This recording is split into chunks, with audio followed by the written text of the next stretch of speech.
লেখক শুভ্রাংশু বোসের লেখা একটি গল্প হল অনলাইন। কণ্ঠে অঙ্কিতা ঘোষ।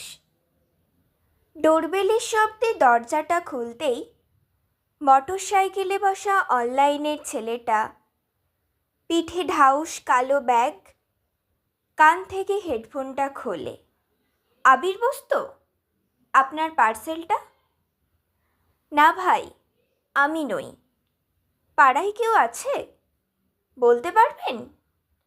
এই নামে কেউ নেই, হয়তো কোনো ভাড়াটে, চিনি না।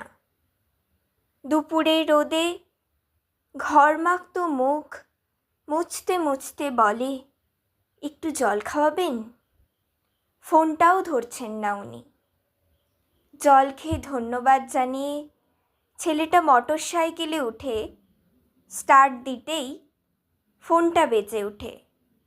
প্রত্যুত্তর কথাটা কানে আসে, তুমি খেয়ে নাও মা, আরও 2টো ডেলিভারি বাকি, একটু দেরি হবে।